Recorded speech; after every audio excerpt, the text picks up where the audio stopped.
off right away. You get to skip the intro, which is nice. You don't always get to do that. And immediately you go to the shop to buy this life preserver, and that's required to get to the first dungeon. It's pretty hard to figure out what you're supposed to do if you don't know Japanese in this game. So I'd recommend, if you want to play through it, using some sort of guide, because there's no sort of hint until you actually try to go into water, which is over here. Like, you can jump in, but then a text box appears. So you buy that, and you're able to swim and access the first dungeon. Right here, basically, this character is explaining that he's giving you the power to swap between characters, and also use, if you're playing two-player, use the same characters at the same time.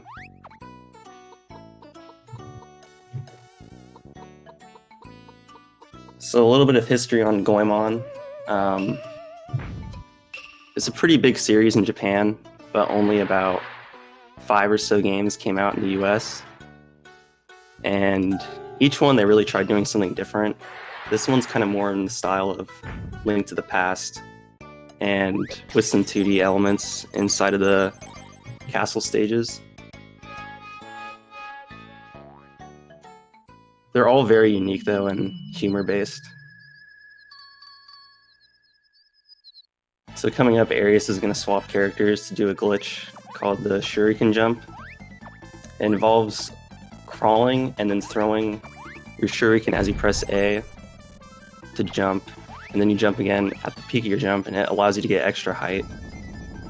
And that can be exploited to skip larger parts of the stages. That one was just a mini skip right there. You didn't skip too much. But in the second stage, you'll be using it to basically skip the entire thing. And it's really used to cut a lot of corners throughout the run. The timing on it is quite specific, but once you get the feel down, it's quite easy. You can only do the trick as Abisumaru and Yai. With the other characters, it's not possible.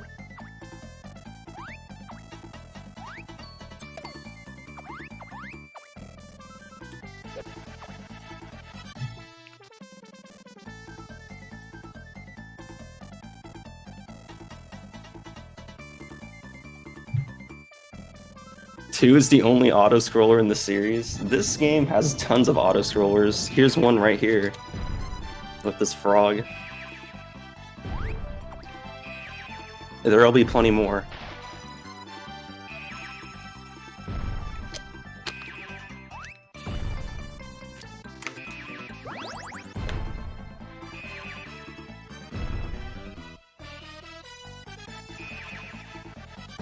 So one thing that's kind of tricky about this game,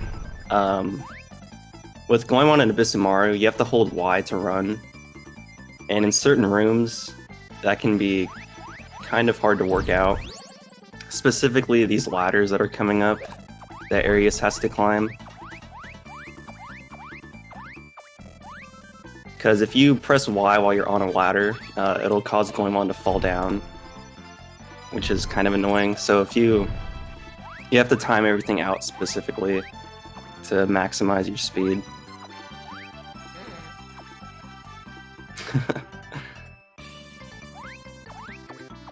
Okay, let's see if Arius does box clip. Oh my god, he actually got that super quick.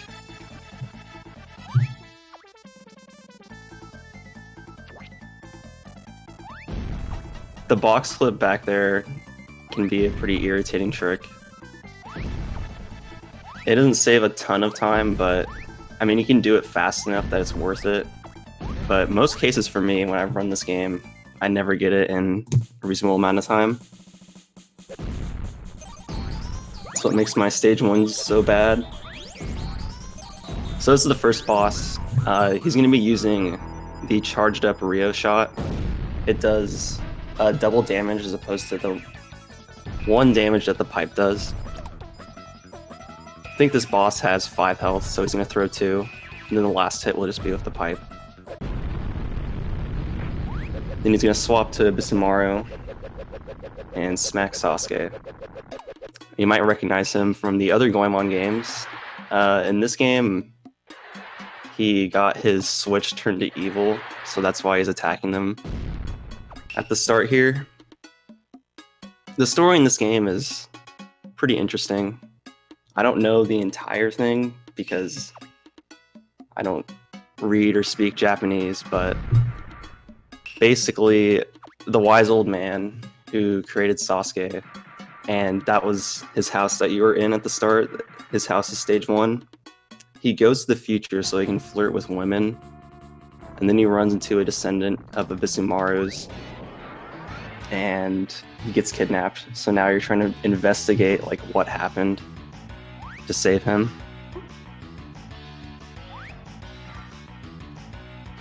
And this is the second auto-scroller of the game. You'll be surprised, Mungo, you'll see lots of auto-scrollers. But this is very simple. Uses mode 7, which is really fun to see. Basically, you jump over this ship's attacks towards the characters. You can move between all of them with the D-pad. And then you run forward when he's coming towards the screen. It's not too big of a deal not to get hit during this one, because you have to do a death warp in stage 3. But taking damage here does cause a little bit of lag, so it's best to be avoided and just take damage elsewhere.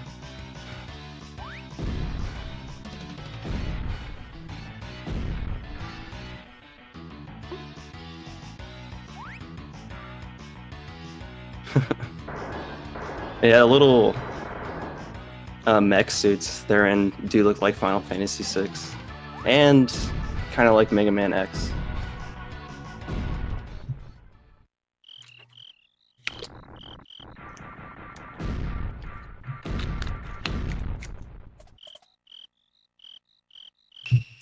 So now that you've run off into the forest, you have a little conversation with Sasuke, and he joins your party. You want to swap the Sasuke because he is able to run without holding Y. Sasuke and another character, the final character that you get at the end of this next stage, Yai, they can both run without holding Y, which is useful because there is a little bit of startup to Goemon and Abisumaru's run.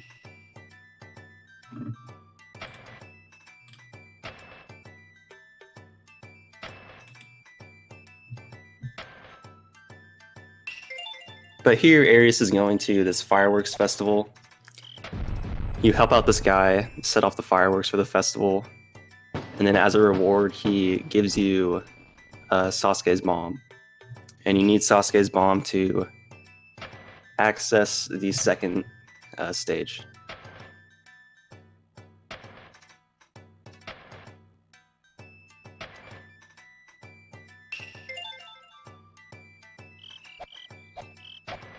Trying to remember the different combinations that he set up can actually be pretty difficult.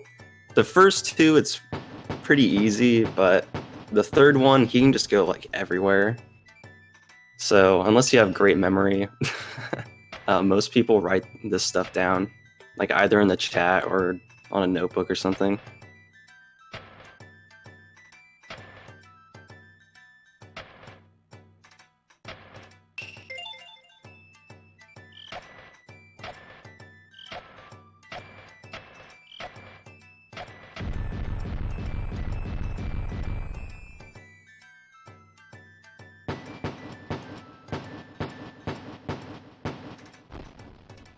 Sasuke's mom. So after the third one, he rewards you with a bomb.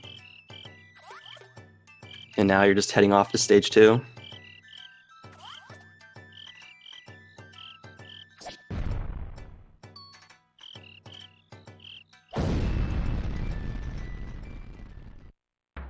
So stage 2 is much shorter than stage 1 due to the sequence break. You again do the shuriken jump here. It's a little bit tricky because with each failed attempt, you have to move out of the door frame, because otherwise if you hold down again, you'll walk back out the door. And the Arius got it really quickly. That's super fast. Like on average, I would say it takes maybe 10 tries. He made it look very simple though. That trick is like irritatingly specific. You have to arch your jump just right and also hit that pillar at just the right like sort of pixel, I would say, to land on top of there. It's not as easy as just jumping right beside it and holding right.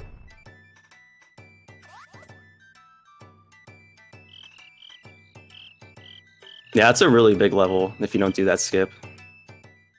There's a lot going on in there with different switches you have to activate. So now Arius is heading back to the first town of the game, Oedo Town. He's taking the warp there. Warping will be more common throughout mostly the end game. You'll warp around a whole bunch to cut back on backtracking. And now that you have Yai, you have access to this area. So Yai is a ninja detective. She's one of the more serious characters throughout the series. And you're heading to her, I guess it's a ninja clan over here. With her, you can just head straight back here.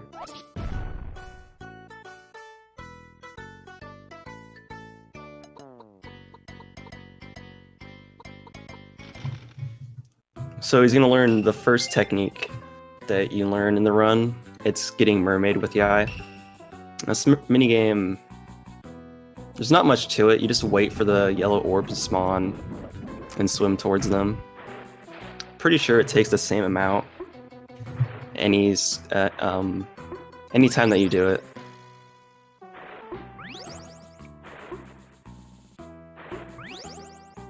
You have to collect 15.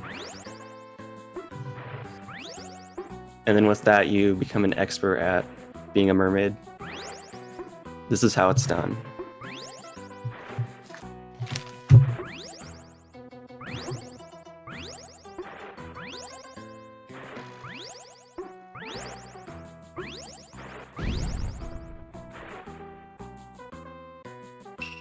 Wait, there's a soft lock here? If there is, I didn't know about it. So yeah, now that you have mermaid, you head back out and go to the cave. A lot of this stage is exploring with the mermaid. You slowly lower the water levels to access different parts of it. But a major skip here is going to be applied, so you only have to lower the water twice. With the mermaid, you can swim really fast by pressing Y for the dash. You can also use that to pass through enemies and also attack them.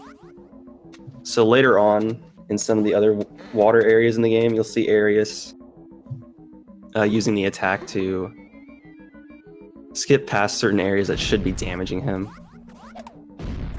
And right now, he's purposely taking a whole bunch of damage to set up for the death warp.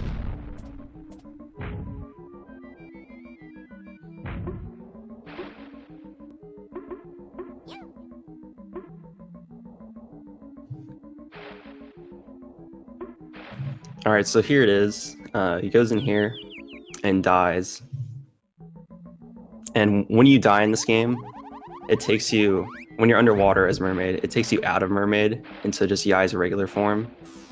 And you can come over to this wall here, mash to get underneath another ceiling, and hold left, jump and transform at the same time, and you'll pass through the wall. Again, Arius got it really fast. I'm not very good at that skip. That skip is always the hardest for me, because I'm not good at mashing, I guess.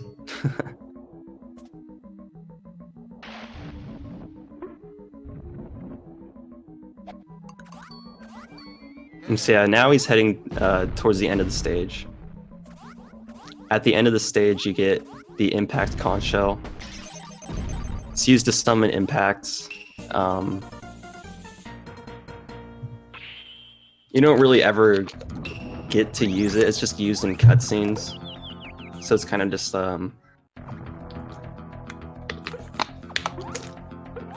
a flag for setting up the rest of the game.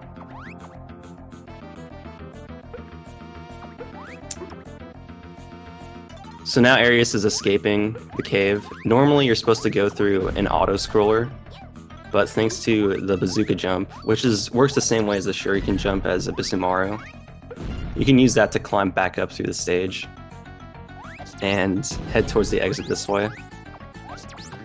Normally water is like rising up, and you have to go to the right and through this pretty long auto-scroller. But thanks to this, you can just head back out the way you came, which is really nice. Anytime you can skip an auto-scroller is definitely worth it.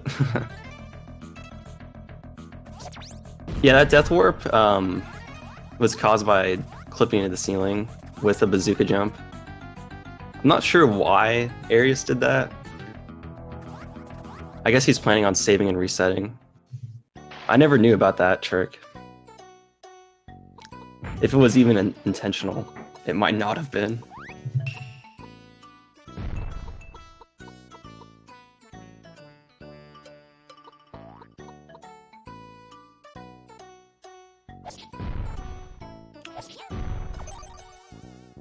So now you're just heading back to the first town again.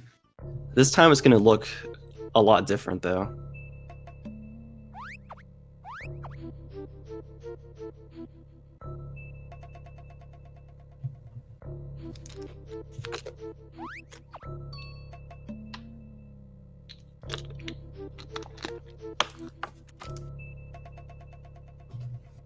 It's been completely destroyed by Abyssumaru's descendant, Bismaru, who is a nun. You get attacked by one of her robots. This boss is pretty simple. It only has 3 cycles, but his little spin-outs, they can take varying amounts of time, just due to randomness.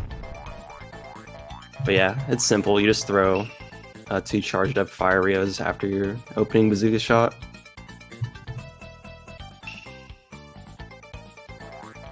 And you find out that Abyssumaru is kidnapping Omitsu, which is kind of Goemon's girlfriend throughout the series. I don't know if it's ever explicitly stated, but they definitely have something going on.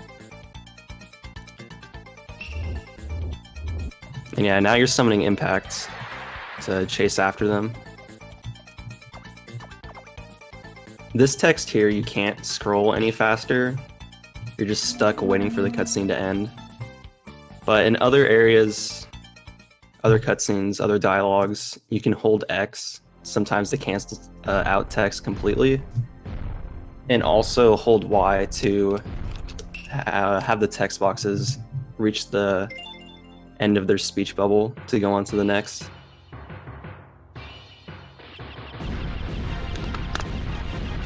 This game does not have an English translation, unfortunately. I think someone started a English translation, but it was never completed.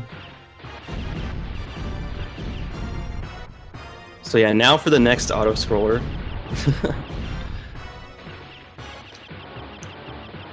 There's not too much going on here. Basically, Arius is going to be destroying all the enemies that are coming up with the Rio Nostril missiles. Now you want to do that because taking damage here can cause quite a bit of lag. Impact gets this giant electricity field surged around him, which slows the games down a bit. But aside from that, I mean, there's not much else going on here. These do look really visually impressive. But for me, at least, after you've played through the game, they kind of lose their charm. I prefer the Impact auto-scroller in Goemon 2. And so here he's holding X. That's why he did a little Impact jump. And it skips an ending dialogue text box.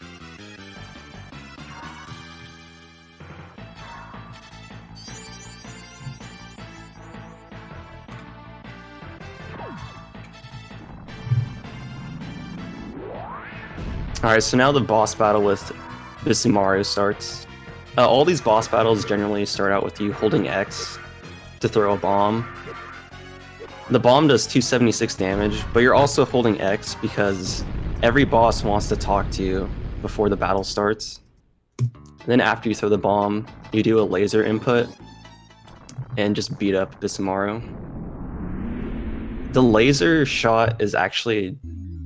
the timing on it to get the full damage is annoyingly specific. Like, most of the time it does not pan out that way, but it looks like it did for Arius.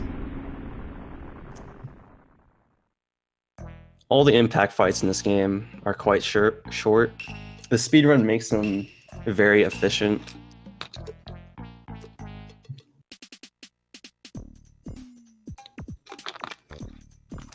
And so what was happening during that cutscene is that you're now being taken to the future, and everyone's been separated. So now Sasuke and Yae, they're gonna go to this prison area and get captured. And that triggers you to switch over to Goemon and Bisumaru, and they have to go save him.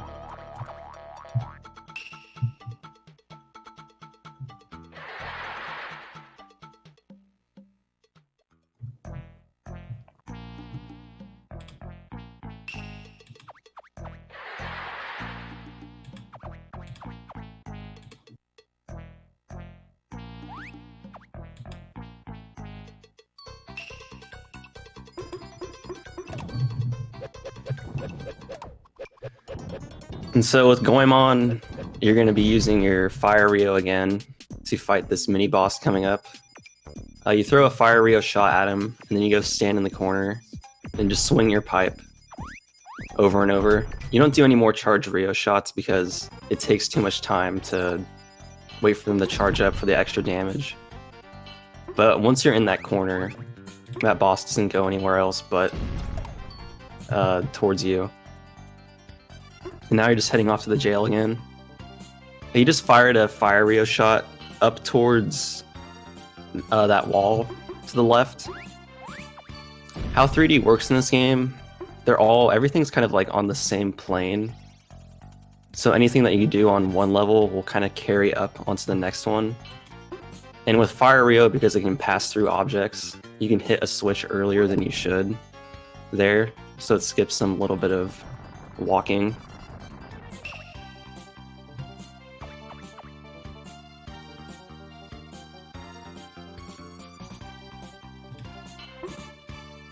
Yeah, the first cell, it has Sasuke in it. You can't switch them yet until after you save Yae and take care of the boss.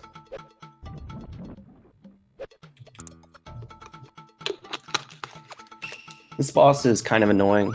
You have to time your hits on Yae's rope just right. As long as you time them correctly, his little wind blowing towards you won't hurt you. You should see like a little countdown of 4 as it goes down. Then after that, it's just Fire Rio shots until he's dead.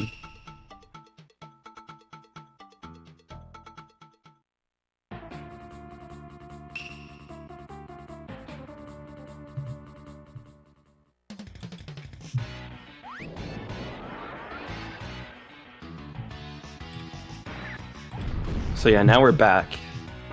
This is the last of these, the Mode 7 chase scenes. This one, it is really important, and it was important that Arius didn't take any damage in that last stage, because now health management is quite important for Stage 5. We're going into Stage 4, but you're really concerned about your health for Stage 5. Because there's lots of stuff in the opening of that stage that's going to be dealing damage. So you want to keep your health as full as possible. But aside from that, this plays out very similarly to the first one. Now, you might recognize the song that's played during this. It's a ripoff of a Judas Priest song called, I think it's their song Riding on the Wind.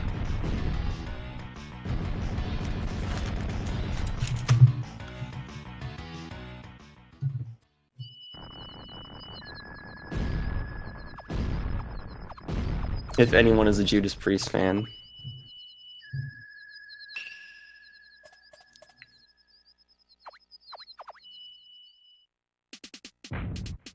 So yeah, after that, we just switch back to Sasuke so we can run with ease. And then we're gonna stop this thief, this cat that stole some stuff from the shop. You just have to follow his trail of dead fish that he leaves behind. You run into him again later on.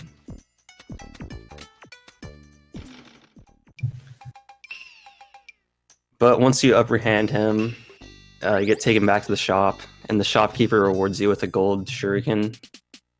And you use that for Abysmaru, and he uses that to get through one part of stage 4.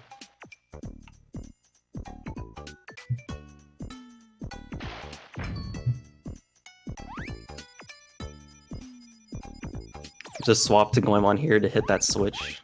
And then you switch to Ebi. Here it doesn't matter how quickly you run. You have to follow this guy into the hideout that he's heading towards.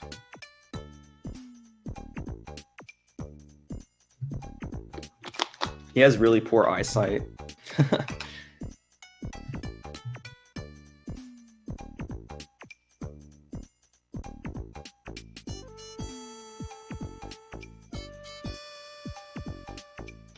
And like once he hits this door right here, you can just run right in front of him. He no longer cares.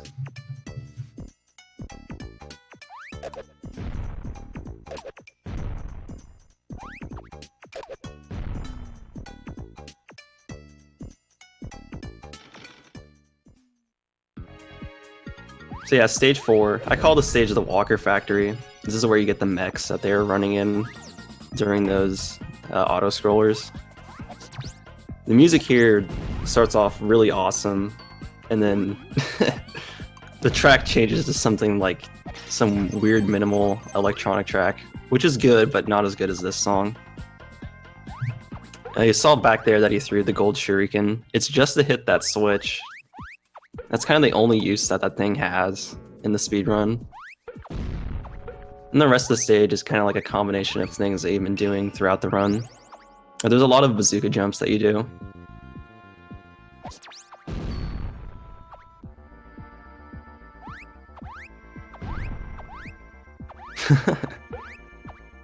Well, coming up, Mungo, you'll see that they totally ripped off Master Hand. Smash Brothers did from this game.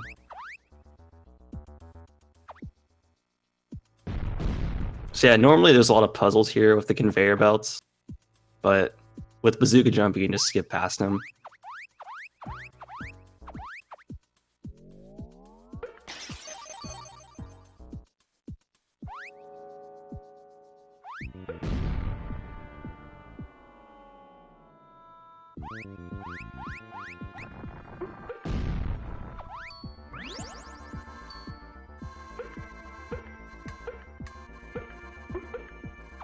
Normally, throughout this castle, you're supposed to be collecting a whole bunch of key cards to go through the stage. But there's a break coming up where you only needed to collect that first one.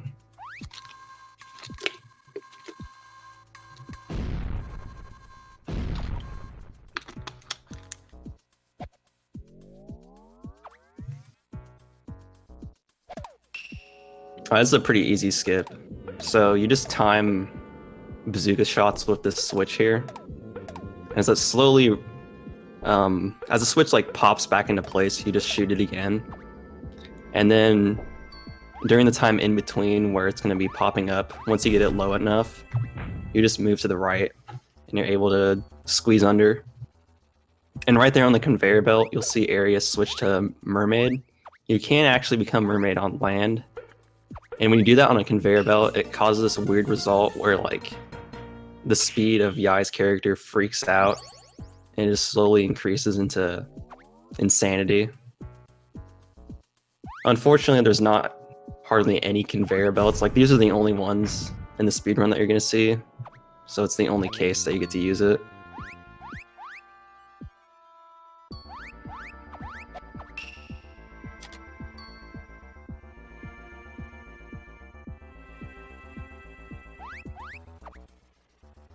Alright, so now he's gonna do another bazooka jump to get to the walker. Normally, you're gonna be having to watch like this crane grab this, but if you do a bazooka jump over the top of that wall there, the wall gives out like once it's off screen, so you can just walk on top of it. You can grab it a little bit quicker.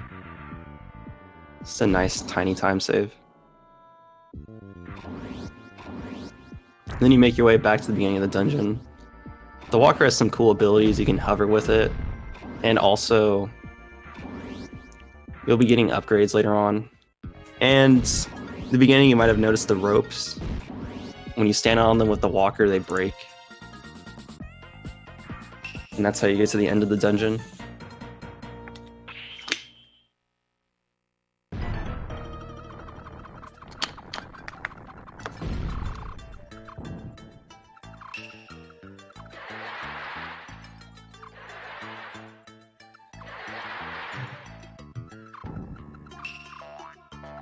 You do get to use the walker outside of the stages now. And that's going to be your main method of movement, because it's a bit faster than walking, or running, I mean. But with that, you have to be really good with diagonals. Like, the movement here is some of the most tricky movement that you have to deal with throughout this whole speedrun. Because you use the walker like everywhere now in the overworld, you have to become well adapted. So basically you have 8 directions that you can go in, and you have to smack down on the D-pad on what direction you want to go. And then if you want to change that direction, you have to quickly let go of that direction and switch to the new one. And to do that all seamlessly is actually quite difficult. And given how it works, it's really easy to go the wrong way. And so Arius is heading towards that shop right there. That's the warp station. He's just going in there to set that up. And you might have also noticed that he helped out a guy that had something stuck on the ceiling, or the roof of his house. Once you agree to help him and punch down what's on top of the ceiling, you start the trade sequence, and you go to various other townsfolk, like the girl in front of the shop there, and you slowly trade until you get a cucumber, and you give the cucumber to Kihachi, a Kappa, and he gives you some of the cards that you need to beat the game.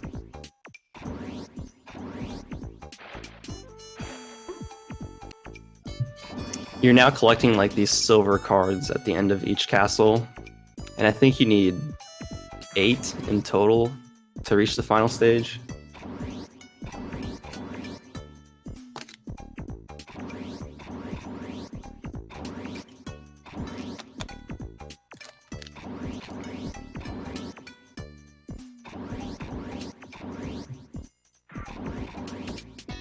So now Arius is heading off to the church. He's going to pray for his stage 5 skip to go successfully, and also punch out the stained glass window to meet the devil himself, who's going to give Abisumaru a hula hoop. The hula hoop upgrade, you can use that to hook onto little pegs that are sticking out of the wall, and that's a pretty big theme of stage 5.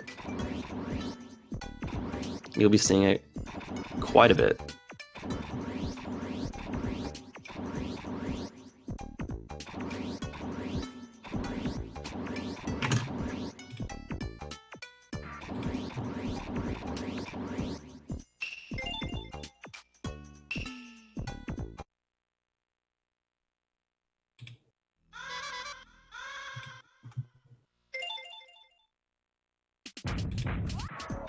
So going through the area that he is, you'll see like little guys running, bouncing around. They're actually thieves that steal your money.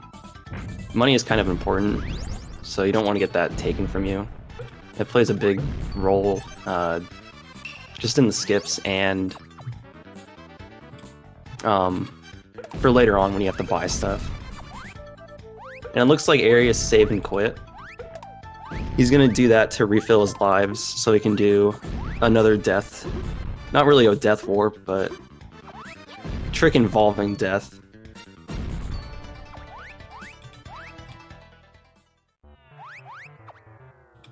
So yeah, he's climbing through the elevator. This room is pretty notorious for being annoying. It looks simple enough, but with that stuff that's raining down on top of you, they can knock you off the platform, and then you have to climb, exit the room and climb all the way back up.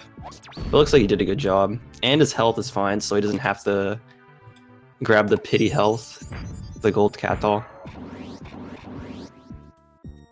So he's just heading down through this room, and you're heading towards the first of 2 walker upgrades. This upgrade allows you to shoot flame through your fist, and it's used to melt down some of those silver doors that you saw back in the Walker factory.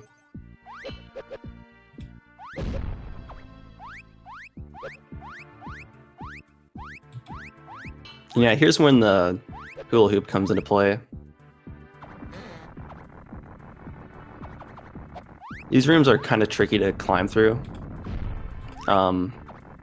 Getting the best cycle possible is not easy, just because of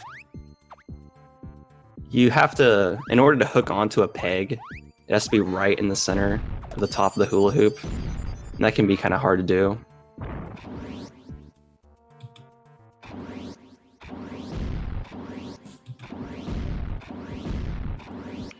Yeah, now that Arius is through that room, those 2 rooms, he can start taking damage again to set up for the next death.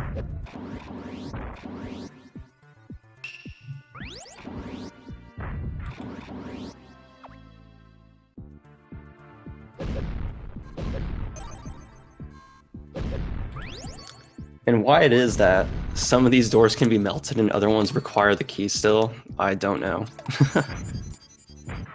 Be interesting if the game actually gave an explanation.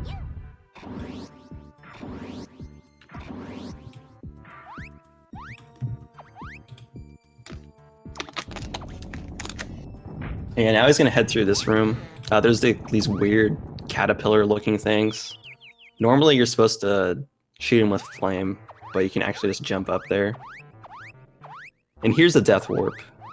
He dies here to remove the flame that's shooting out of that statue. That flame actually causes a ton of lag, aside from having to wait for it to get out of your way. Once it destroys those blocks that are blocking the top of the ceiling, it's safe to just kill yourself, and it goes away. And you're able to climb freely. But yeah, the reason why you didn't have to shoot those caterpillars with fire is because there's some weird thing involving the walker, where in its normal form, when you're jumping in the air, if you mash, I think it's X, you can get a little bit of extra boost out of your jump. I don't think it's intentional, but it can be used here to nicely skip having to push those weird caterpillar things.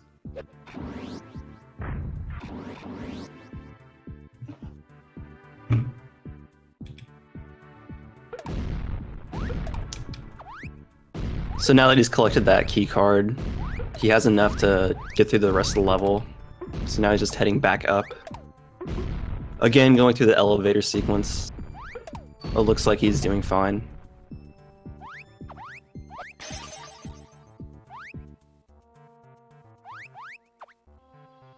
Oh wait, he's getting the gold cat doll.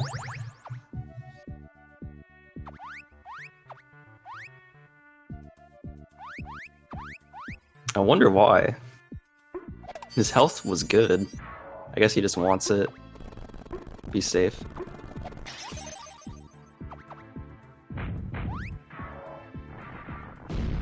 So yeah, these next sections involve you burning these switches to climb up.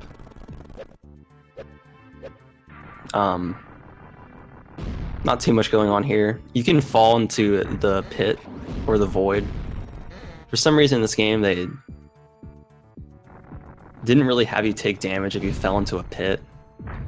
So you can use that to slowly climb a little bit faster. Oh, what the heck?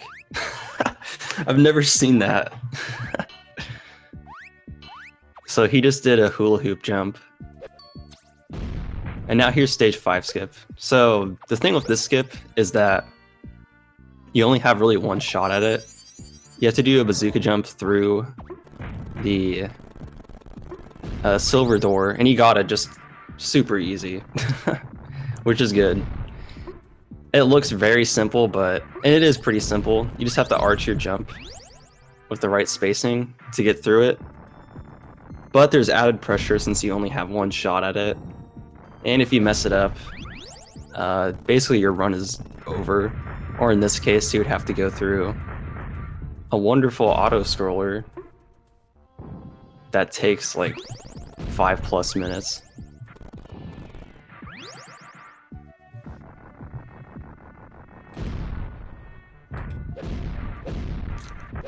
The rest of the stage is just more climbing.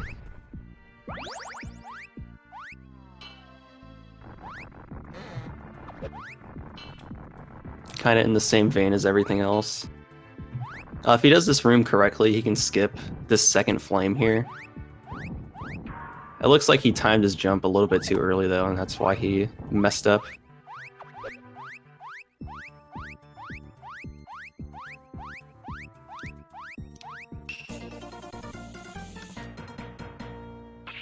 Oh, there's this tower in this room that you climb up.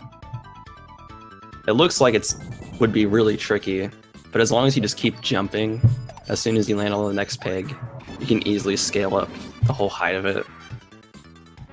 And with that, you grab the gold card key and head to the boss.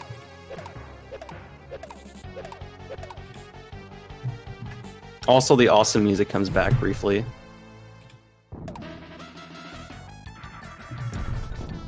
Here's Master Hand.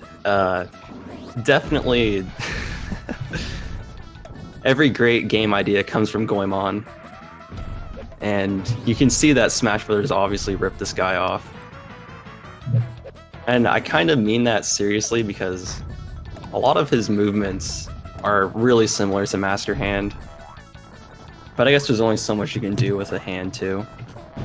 This boss is pretty simple. As long as you know his cycles, you can attack him. There's only a certain amount of damage you can do during each of his attack cycles. So once you do that damage, you just kind of avoid his hits. And you did a good job fighting him. He didn't take any damage.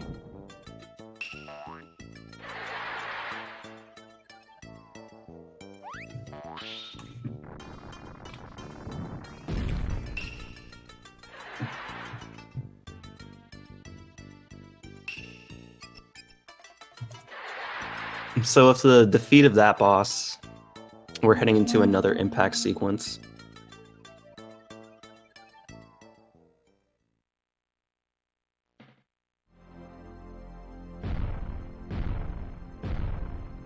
This auto-scroller is even longer than the last one, and it's still, there's not much going on here.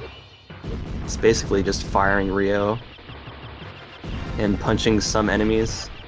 Don't take damage again to avoid lag.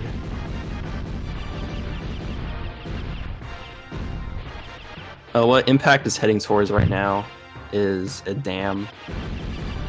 You have to destroy the dam to access another town. The town, I guess, is underwater, but once you show up to it, it looks like they're living quite fine.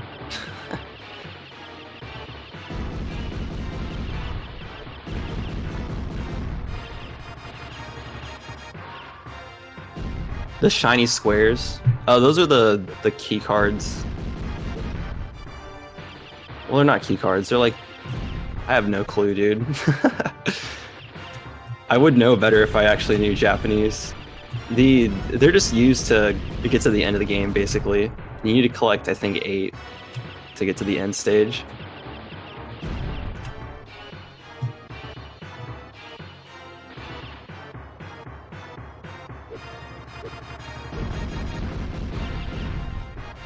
Yeah, they're kind of like passes. But you put all of them into this plaque at the end of the game to reach the enemy's hideout.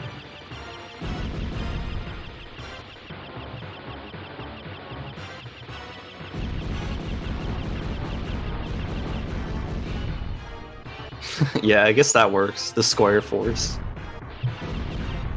To make one giant rectangle.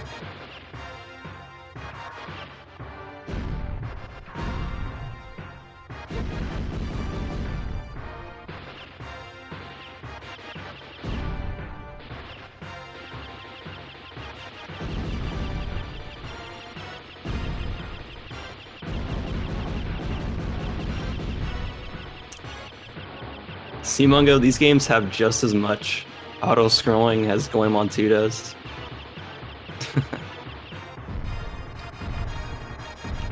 So at the end of this sequence, he's gonna bomb the dam right away. I think there's dialogue at the start of this. But basically you have to destroy all these little turrets that are shooting at you. I need to time your second bomb until their second attack phase. And once those are all destroyed, the weak point gets exposed. And you slowly make your way towards it, firing Rio along the way. Then once you're close enough, you do a 100 punch, and then end with a laser for a nice finish. Destroying the wall. It looks like Arius fired the laser a little bit too early. There's 10 damage still left on it. But it's easily fixed with just another punch.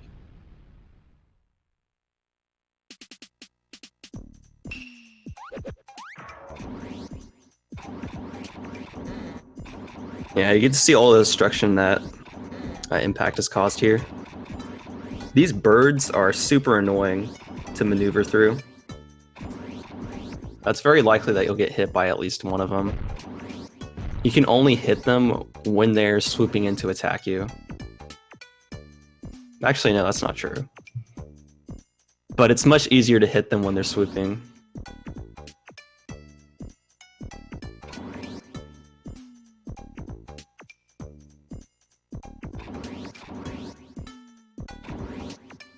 And now Arius is heading over to this cannonball that you're lighting with your fire. He's having a hard time hitting it. I don't know what the cannonball does though. It's kind of confusing because I thought you destroyed the dam, but then you're using a cannonball to destroy something else.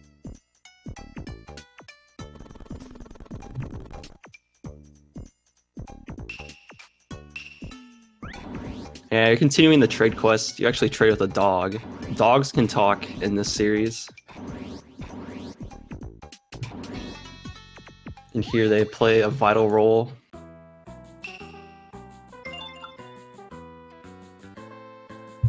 And now he's gonna get the last technique that you need in the speedrun. It's Mini Abyssumaru. For those that have seen Mystical Ninja starring Goemon speedruns, Mini Abyssumaru is heavily used to skip tons of stuff with the Abyssu slide. This game has some Mini Abyssumaru stuff in it as well. It's not slides though, they're kind of like zips.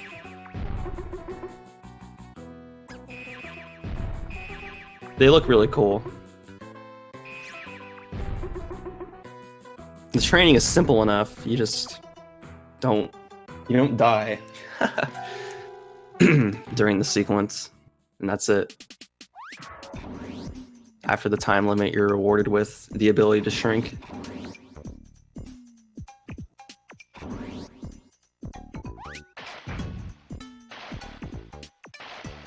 So yeah, now that we have that, we're just gonna head over to that town that I guess we saved.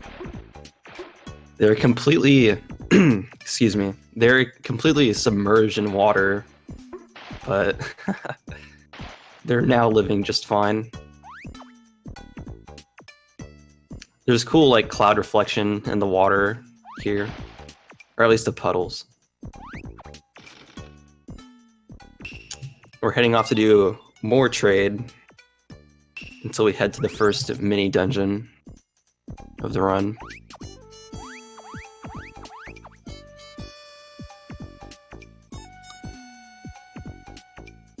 Now you can throw a gold shuriken here, coming up to hit the switch. Let's see if Arius does it. Okay, he is doing it.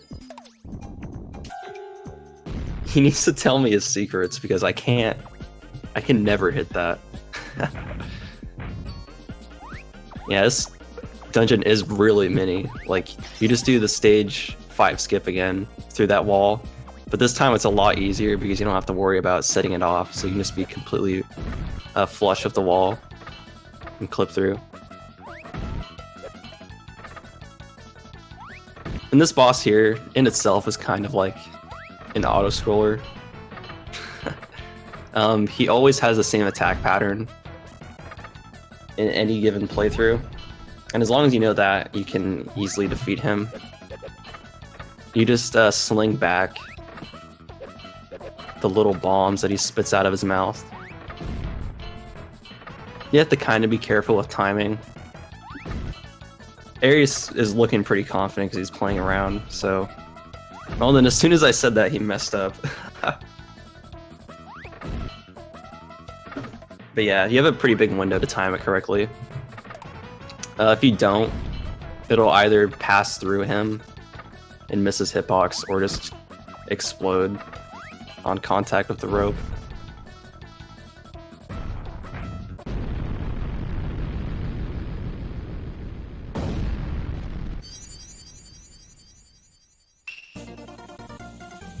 And then you collect another shiny square.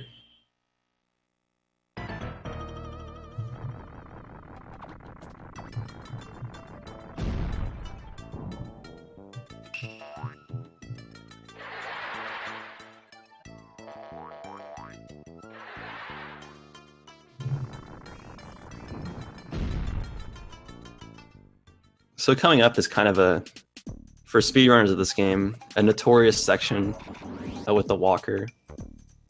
The movement here is really tricky, and you'll find out why in a second. Your old cat friend that was stealing from the first town that you went to in the future is back at it again. You have to chase after his scraps. But here, though, you have to do it with the walker, and to do this seamlessly is really irritating. Like, you can see Arius is completely choppy here, just having to constantly readjust. There is a way to make it look nice, but it's quite hard. And this shopkeeper, he rewards you with a gold kunai for Sasuke. Sasuke uses it to break down different statues that are coming up, that are standing in our way. That's really kind of its only function, which is disappointing, because it's kind of used as just like something to get past a roadblock. Not actually used in any real puzzles. But yeah, now that we can destroy that statue, we're gonna head to the Snow Town. And you'll also see that he used a warp. It's gonna start coming into heavier play here.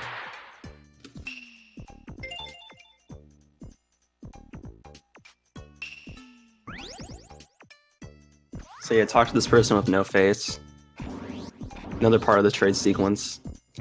Then you use Mini Abyssumaru to talk to this other mini person, but you're not mini once you're inside of this house.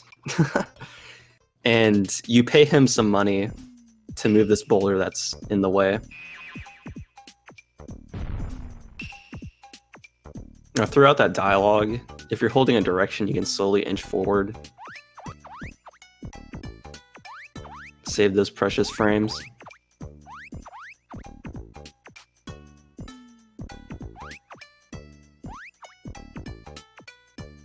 So this will be the first use of Mini Abyssumaru. Or the zip, I should say, because you just saw it used. Normally these gaps you need to use chain pipe, but with Mini Abyssumaru you can do zips, which you just saw.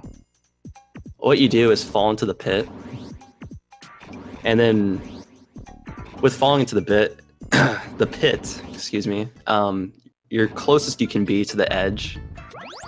And when you're in that corner like that, if you switch to Mini Bisumaru and kind of hold like this down left position, you'll zip into the wall and be able to climb up, skipping a pretty big sequence. That cave that he headed into was the end of that sequence, and you just grab the walker to get to the bathhouse. This stage is a lot of fun. It also has great music. Probably my favorite track in the game.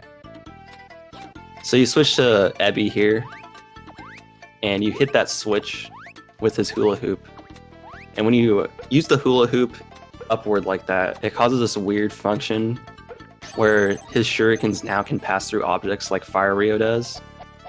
But Fire Rio is kind of limited in what it can actually pass through. With that, you can pass through anything you want. And that skips like half the dungeon there. Now you're just heading downward to these different Yai sequences.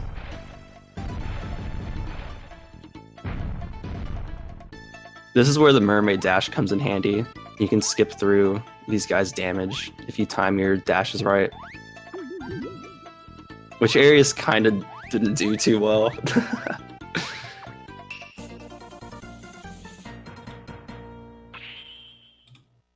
So now we're going to use bubbles here to scale up towards the ceiling to reach this key card. The bubbles do have a randomness to it. You can get unlucky and get really slow bubbles. And sometimes they're just insanely fast. Most of the time, on average though, you'll just get like slow one, and then towards the end, all of a sudden the super fast one's gonna show up.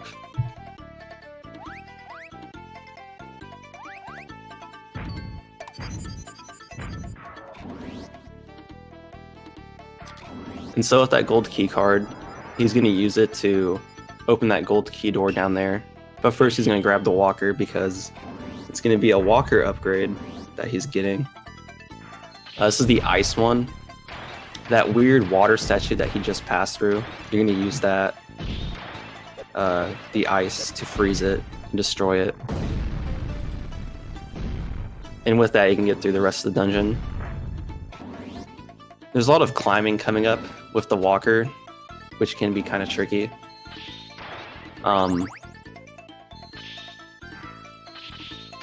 This room, well, hold on. I think I'm like a little bit out of sync.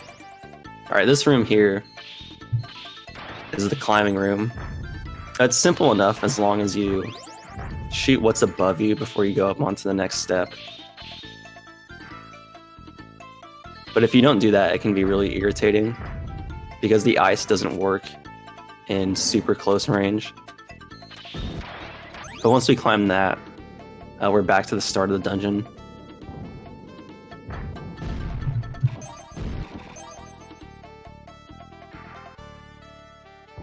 Aries will be doing some Rio farming here off these robot mech guys. They drop 50 Rio pieces. You need around 950 to finish the game.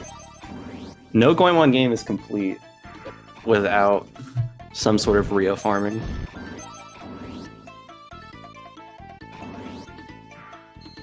Yeah, it's kind of like Super Metroid, that room.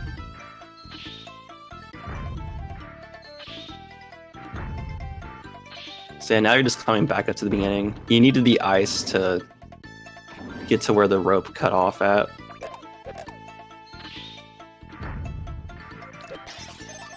He's gonna grab the gold cat doll here. This one I definitely recommend getting because this boss, the damage output that he does can get ridiculous. So first you unthaw him,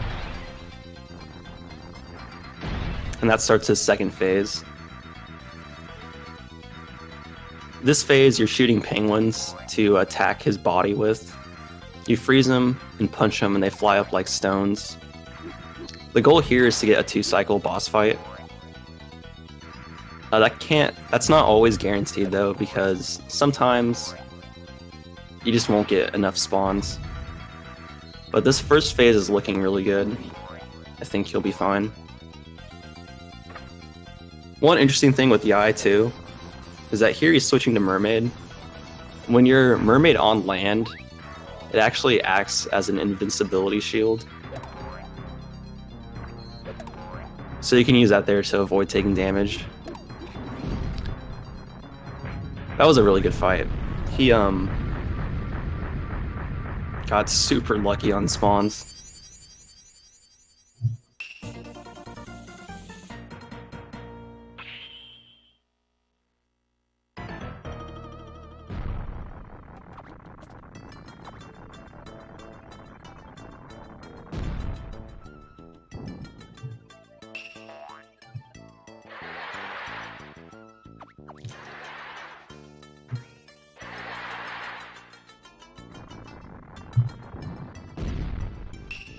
Now, unfortunately, this is the last castle of the game. The rest of the game is just cleaning up. You're going to be seeing a lot of walker movement. There is one other mini dungeon, but it's nothing big like that last stage was.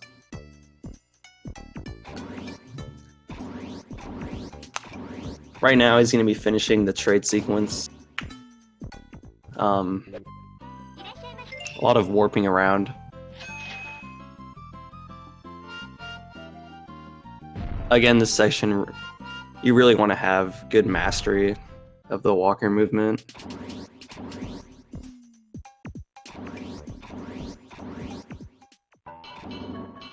He's going to warp back to the first town, and then from there go to like this super new age looking town. I guess it's Neo Tokyo.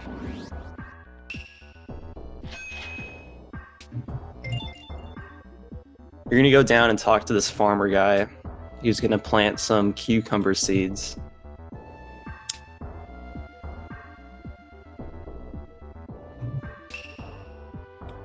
And that's where a lot of that Rio that you collected, it goes towards that.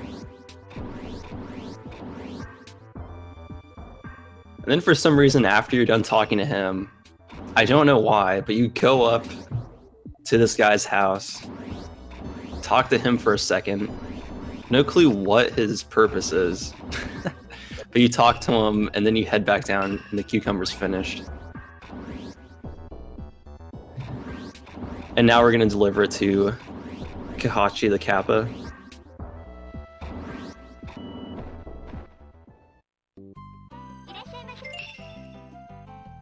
And he's back in the Snowtown area, so you're going to warp over there. Make your way towards him.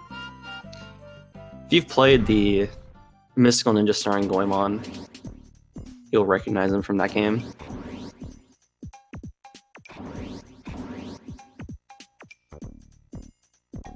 You can kind of even do a similar trade sequence in that game.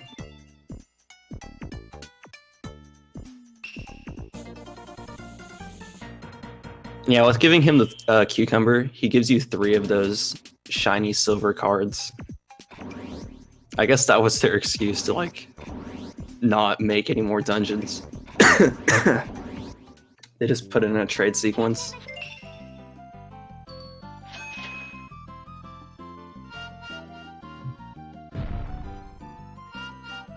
And now we're heading back to Neo Tokyo.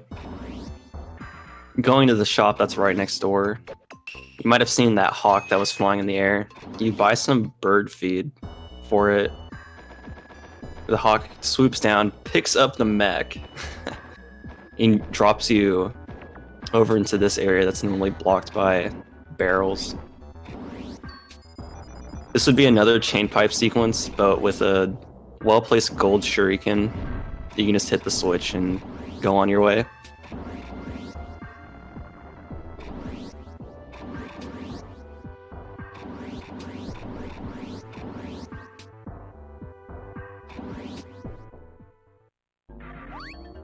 And now is the last dungeon. It's another mini dungeon. Plays out kind of the same way as the first one that we did. And even has a boss that spits stuff at you. This one is infinitely more irritating though.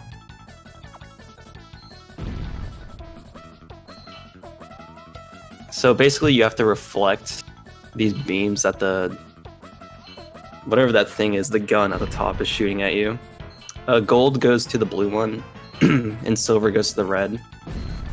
This boss is random though, so you just kind of have to hope for the best. And sometimes getting your hits in can be kind of difficult.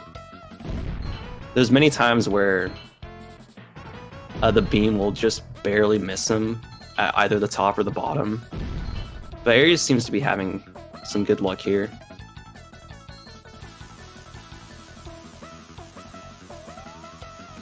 I've also had boss fights where one color of beam is really being favored, and you're just waiting for the gold or the silver to show up after you've killed like one of them.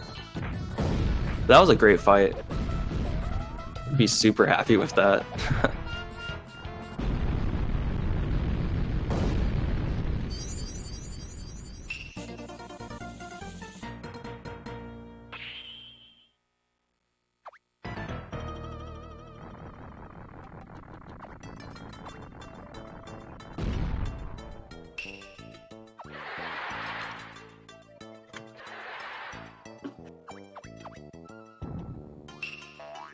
So that was the last shiny silver card that we needed.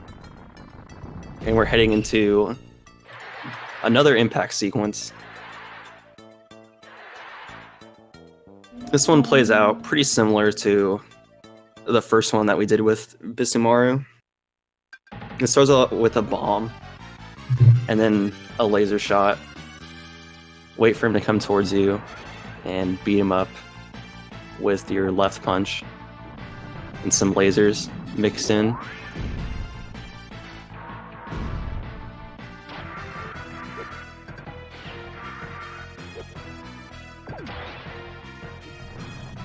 Okay, looks like Ares threw another bomb.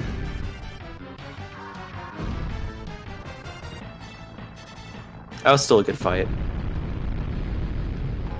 If he kind of doesn't behave when he's close to you, it's best just to throw another bomb out. Because the bomb does 276 damage, somewhere around there.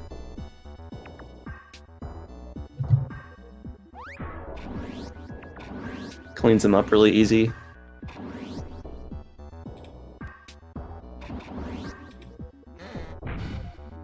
And now we're just heading towards the final sequence, the plaque, to put all of the little silver cards in.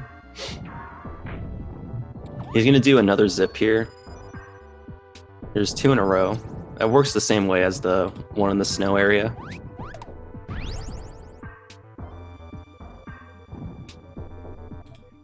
And just throw a shuriken at the fire thing and make your way towards the plaque.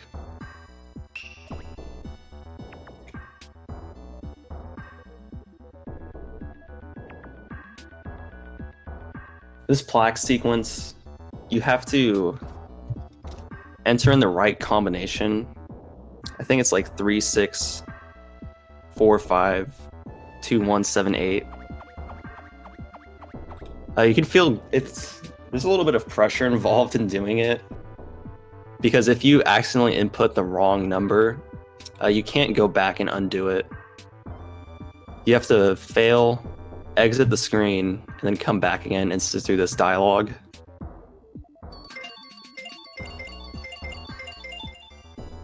But Ares is super confident, I guess, from having run this game for so long.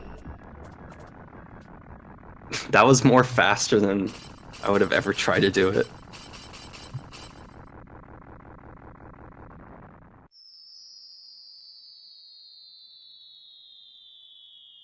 And yeah, we're heading into another impact sequence again. The rest of the game is basically impact sequences.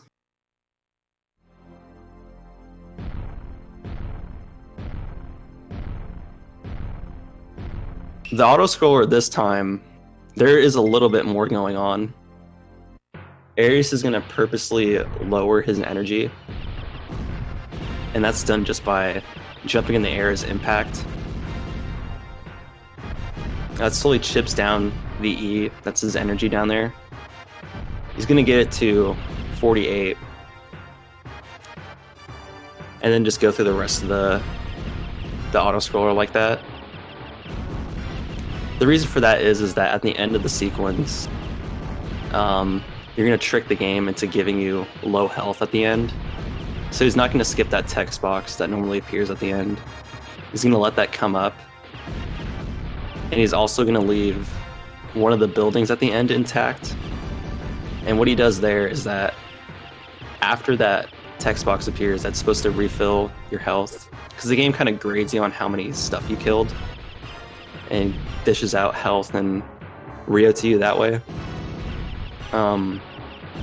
Because there's still that building there, if Impact takes damage on it, it's going to revert his energy back to how low it was before that text came up.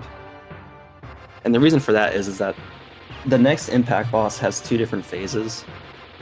You'll see that he doesn't use a bomb at the start of the first phase. Instead, he's just going to let it come towards him and punch him until I think it's 390 or 490 health. And that activates the second phase. And the reason why he has low health is because during the second phase, you're going to enter the Konami code on the D-pad and then use bomb, and it causes a super bomb to come out. And the super bomb does like, I think double of what a regular bomb does. And so you use that to take care of that boss really quickly. It's important that you don't mess up the first phase, because depending on if you mess up the first phase, it can change the outcome of the second. Like his attack patterns would be more quick, possibly killing or causing you to be killed.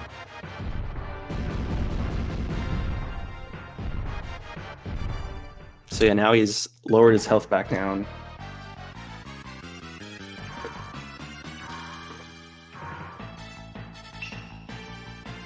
Going through the dialogue. Once he jumps, just do 6 set of punches and then a right hook to get him to 390. Then this sequence starts where he transforms. You hold Y to skip dialogue. Or no, X. Sorry.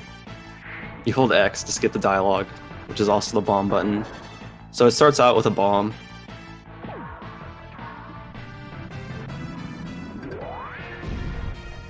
And then once that goes off, you enter the Konami code and hit X again for the super bomb. And he just does it one more time to finish him off. The plus 30 and 15, that's the score. The stuff counts towards your score. That's that like big black text box that you saw at the end.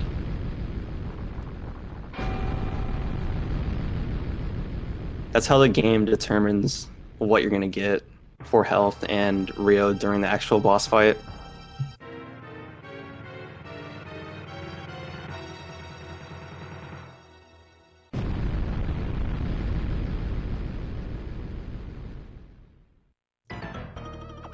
Alright, so now we're gonna fight the wise old man.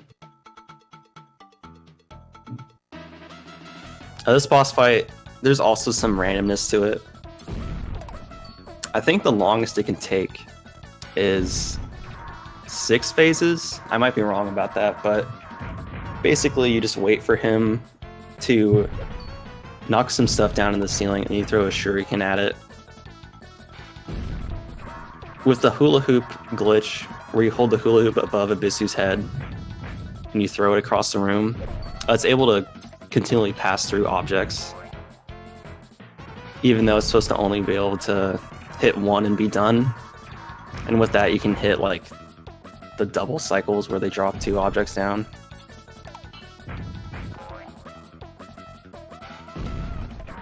You'll notice that he's facing towards the wall.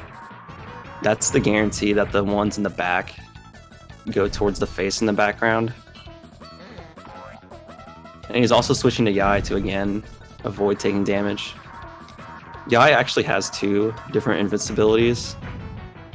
There's the mermaid on land one that's kind of unintentional, but there's one that they intentionally put in the game, where if you hold Y and the B button together, she kind of puts her katana in front of her, and that also acts as invincibility.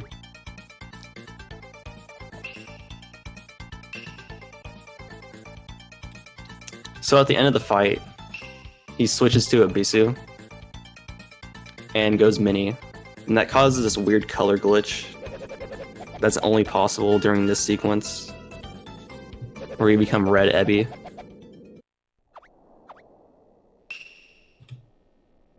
Why that exactly happens, I have no idea.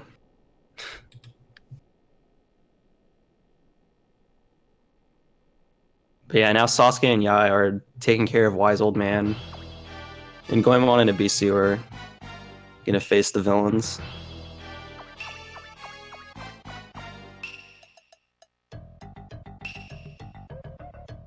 You find out that Yomitsu right here is actually Bismaru in disguise. And eventually, as Sasuke and Yai show up with Impact,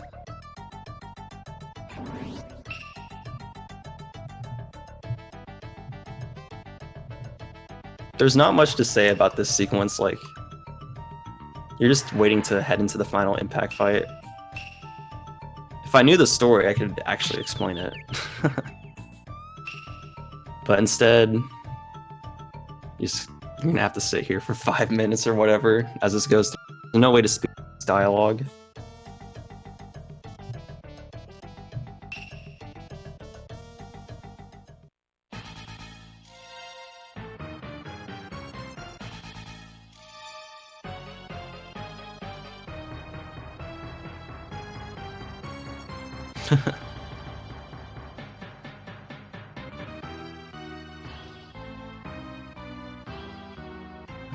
During this sequence, you also get taken back to the past.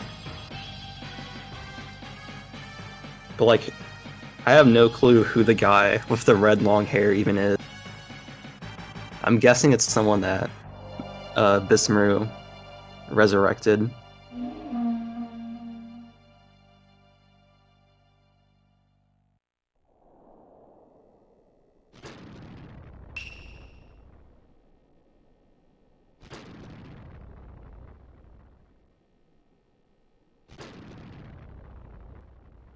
Just make it JRTA, yeah. If you're actually gonna PB.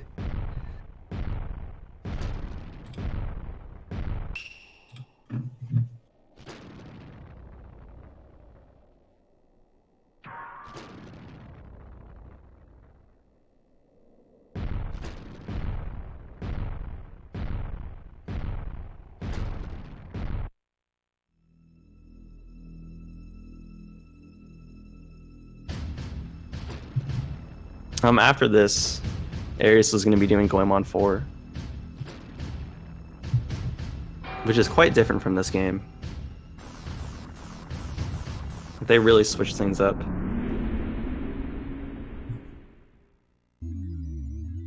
It kind of goes back to the traditional platforming of Goemon.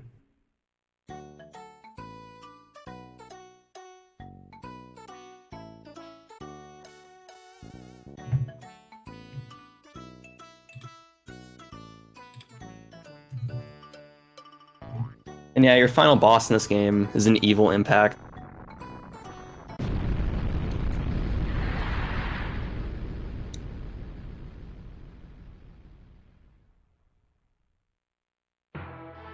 The evil Impact, his boss fight can be difficult. Of course, you start with a bomb to skip some dialogue and a laser again. Then you have to kind of manipulate him with a correct Rio shot here to get him to do the 100 punch. And then once he's close by, you kind of just lay into him. Arius messed up a little bit there, but bombing him again after that works out just fine. It's not a big deal. And yeah, after that death, the game's done.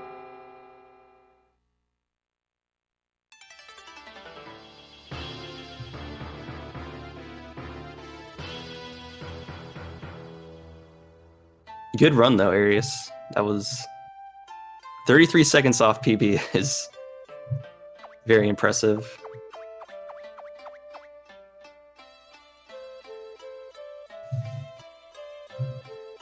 GG.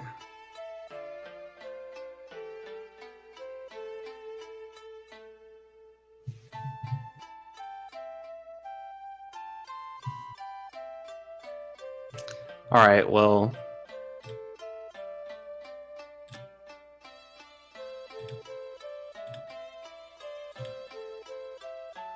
I won't be commentating Goemon 4, because I don't know enough about that game.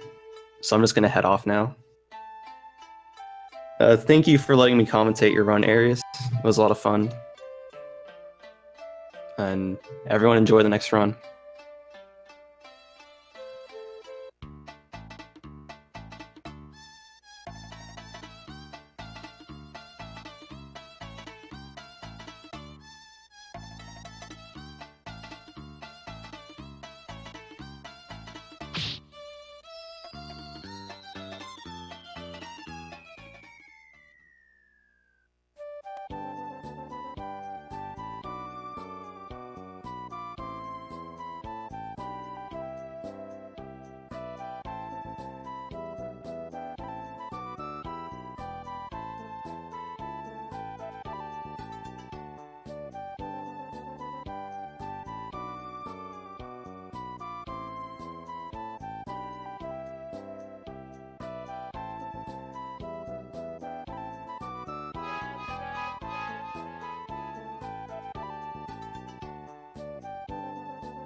So I'm guessing this is where I go.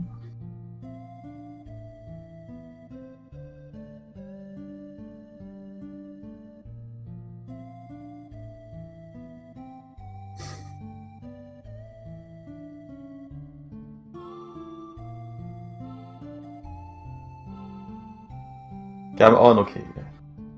Man, this run was insane, huh? 33 seconds of PB. The last time this happened, it was like 3 years ago, at least.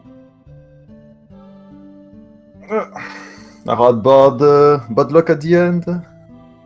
I think this destroyed the PB pace I had. But this was a very good run.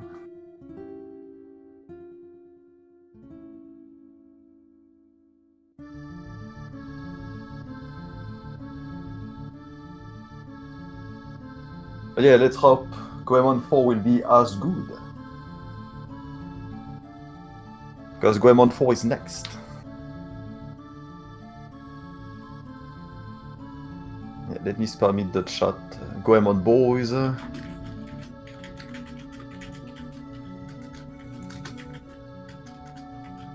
So yeah, if someone wanna learn this game, I made a tutorial a few months ago.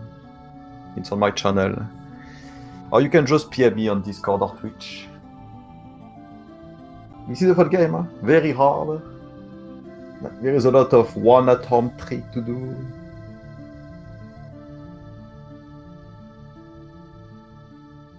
So how far ahead are we?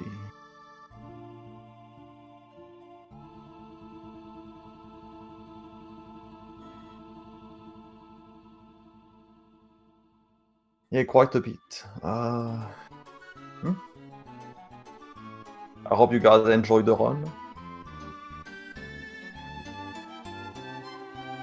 I'm surprised I missed nothing, like stage 2 was fast.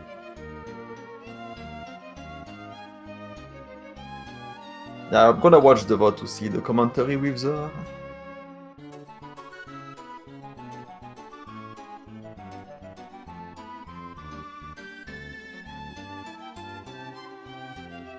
Thank you for the good luck. Will do my best.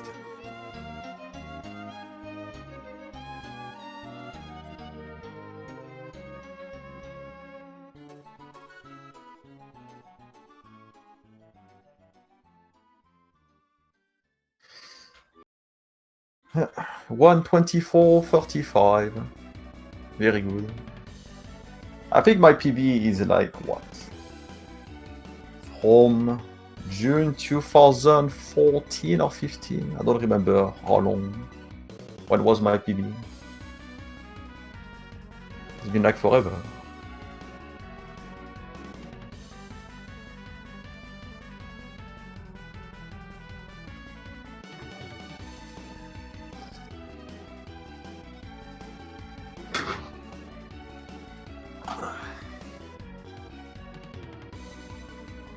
So when do I start Goemon for?